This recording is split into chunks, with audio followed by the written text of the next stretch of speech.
Tesla, out of nowhere, has dropped a bombshell update just before Christmas, and it sounds like it's going to be a game changer, and so I'm going to test this right now. This Tesla bombshell is to ramp up supercharging by up to 4 times over previous occasions apparently, which is a fairly big claim made by Tesla. Which raises the following questions. What does the announcement even mean? What's the devil in the detail? Is it going to be overhyped? And how does it actually work?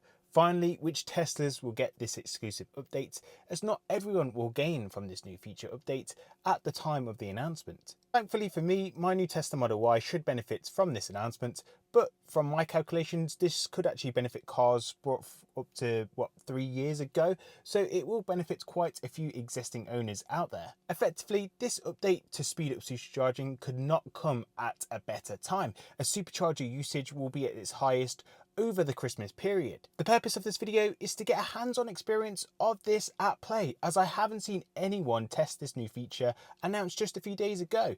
But let's do the graph work just to see how this actually works and how quickly we can get this LFP powered Tesla Model Y charging at a V3 Supercharger station not too far from me. If you like the sound of that, please can you hit the like button, subscribe if you haven't already. Right, let's get straight into this one.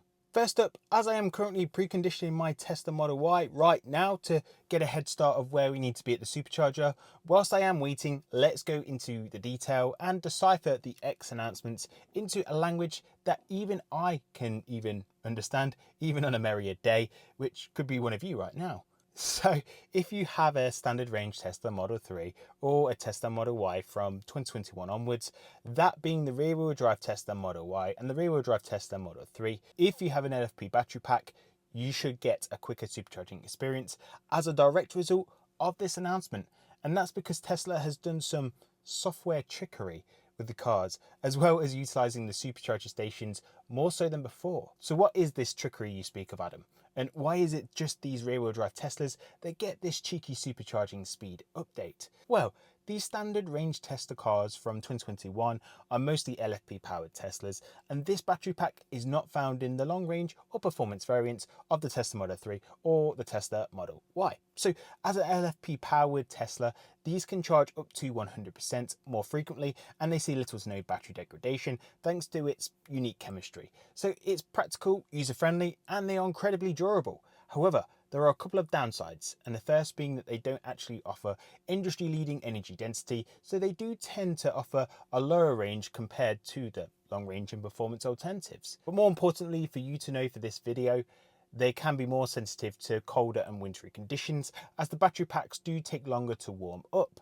for which this new feature should in theory help to address the gap between the alternative powered Tesla vehicles and these powered by an LFP battery. So how does it all work exactly then?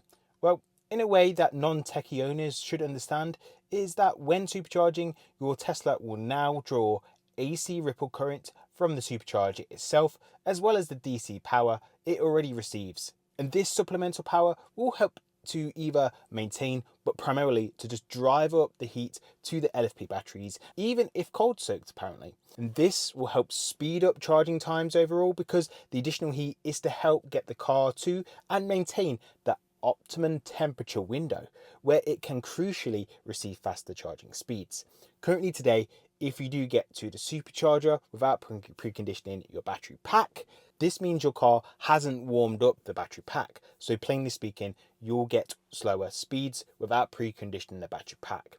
And it's why it's beneficial to navigate to a supercharger 100% of the time, so you do get quicker charging. Therefore, as I am doing now, just by navigating to your supercharger in your car, it will automatically do that preconditioning work for you.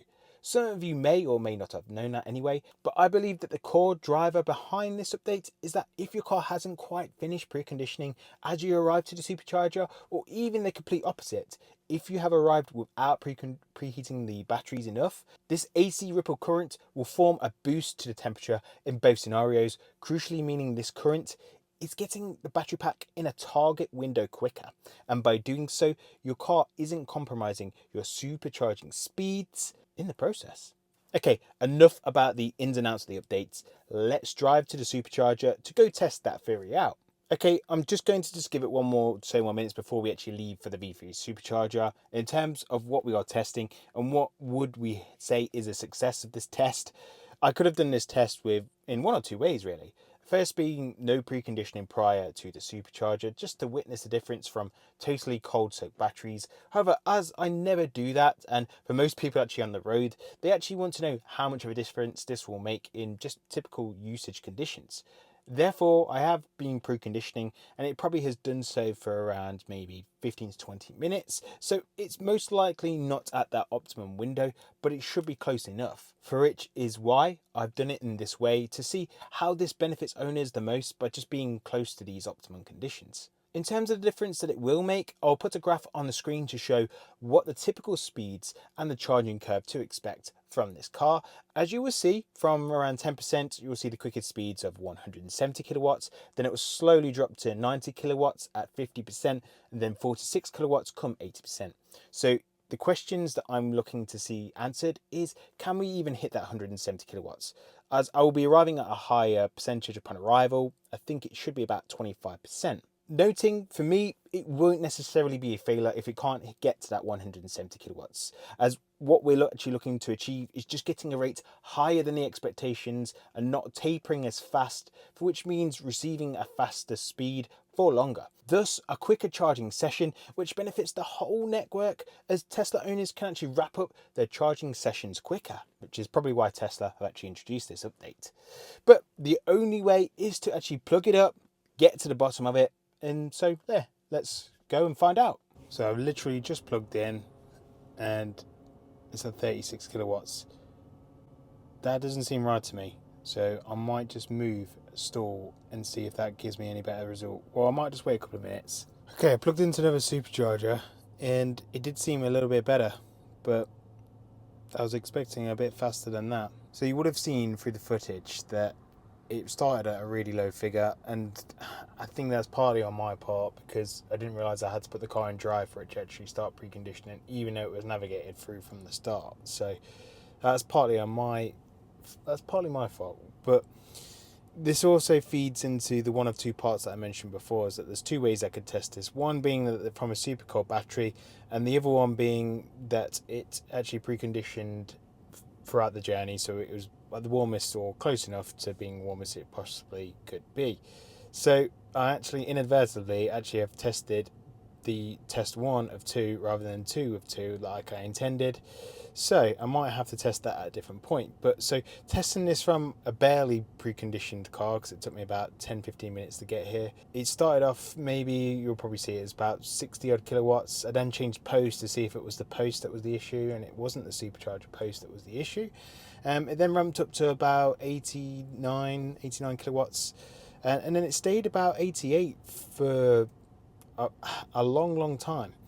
As we're hitting 80%, what I've learned is that whilst it didn't start at the starting position that was on the expected curve, what it's actually done is inadvertently the charging curve has stayed relatively flat. So what started off as quite a poor performance has actually turned into something that was rescued at the end. Now, I've had supercharging performances on this car that were started historically a lot quicker. Like I've hit a high figure in around the 40%. I think I hit 160 odd, I think, which was way beyond what the charging curve was, but then it tapered down at a reasonable rate and it caught up with the official rate. But from when I started this, it was around 20%, and we're almost at the 80% figure. And we've gone from this 60 to 89, and I've only lost from 89, 17 kilowatts. So this charging curve has been really flat. I might be tempted just to actually change the limit, even though it's set to 80%, because there's quite a few cars here. I might actually change it to 90 to see how it's getting on in terms of the actual charging curve, and if it can sustain this high level past 80%. Okay, I've changed it to 90%. I don't want to charge it to 100 and take the mickey if it's quite busy. Obviously, it's a busy time of year. There are spaces available at this given time, so I'm not hogging a space for the sake of hogging a space. So I've just taken a quick look at the expected charging rates at around 77, or now 78%, and it's around 49 kilowatts. So I think actually if my math stands out, or my maths is correct, it's around a 30% quicker at this given time. So it's still managing to maintain a relatively flat curve, but significantly faster than the expected rate. I don't know if that's because I started at a slower speed and it's managed to just sustain that because of the temperatures, but I definitely need to try it out a second time to see how it stands when the battery is fully preconditioned, because that really will be interesting to see where it would stand and if it can maintain this sort of flat curve at a quicker speed to begin with. So we're even at 85% here, we're at 52 kilowatts, and I think the rate should be around 42 kilowatts. So we're still trending here about 10 kilowatts more. I think 90 should be 40 kilowatts. So, I mean, let's see if it can actually sustain it all the way up to 90. It's still trending higher than the charging curve, but it's starting to taper a little bit now. So as we're heading close to 90%, at 90%, I think the expected rate was supposed to be 36 kilowatts. So we're still trending at, what's that? 20% higher at the very least, probably more than that, 25%. So it's still ahead of the charging curve that we're expecting. So as we're coming up to 90%, I think the official rate was 36 kilowatts that it should get to at 90, but obviously we're trending a lot higher than that. When I get home, I'll look at the data, look at the time and how long it took, and we'll summarize the video from there. So to conclude, this test unexpectedly worked when it wasn't supposed to work. And what I mean by that is we arrived at the supercharger at a much colder rate than initially anticipated. Okay, I plugged into another supercharger and it did seem a little bit better, but I was expecting a bit faster than that. You know, it should have preconditioned. It didn't precondition as much as I like because I didn't realize I wasn't in drive, which wasn't preconditioned in the battery. I should have picked that up. But what it meant was we arrived at the destination with a battery pack that was cooler than initially intended, which is exactly what this software update is supposed to do. It's supposed to allow the superchargers to help feed in extra energy to speed up, well, to enable the battery pack to be much warmer and put it in that necessary window, which enables a faster charging speed. What happened when we got to 26%? Well, we started at 26% when I moved to a different supercharger post, because I was just double checking it wasn't an issue with the post. And that effectively confirmed to me that we had a cool battery pack. There's no way to go about that. So at 33 minutes past 7 was when we started that supercharging session at 26%. And I think the speed we started at was about 66 kilowatts. We finished at 5 minutes past 8. And the time it then took was around, what was that? 32 minutes that it took. When I looked at the expected time it took, it was actually 1 minute quicker than what it should have been when I compared to these rates. I'll put the calculation on the screen if I can. So whilst we started at a bad performance of the 60 kilowatts, it should have actually been about 129. So we were like 50% of what it should have been. What's actually happened is it did, as the battery warmed up and we had the notification screen and the screen to say that it was warming up, it actually went up to about, I think 90 it hit, and then it tapered down to about 88, and it stayed at 88 for so long, and then it started to taper down. But what this feature I think has effectively done, based on this obviously this one unique test, obviously it needs more tests to actually fully back it up, was that when we actually hit that point of 88 and it stayed there for a long time, what was actually happening was, in the expectation curve, it was supposed to go down at this slower rate. What actually happened is there's been a crossover point, and it ended up being like 20 to 30% higher towards the end. So what actually saved this supercharging performance was the charging curve. Towards the end of the performance, we were obtaining speeds that traditionally we would not have got had the battery been colder. So this meant that we got a quicker supercharging session. It was only 1 minute, but when you look at the whole network as a whole, that will be quicker. Do I think the supercharging experience would have been even quicker had we had a fully optimized and super warm battery? And the answer is yes.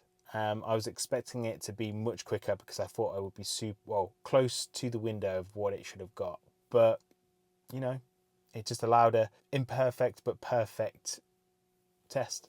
So there we have it. That's it for me this week, folks. If you haven't already, do like the video, subscribe if you haven't already. Check out the links in the video description. You folks have been great, and I'll see you in the next one. Ciao.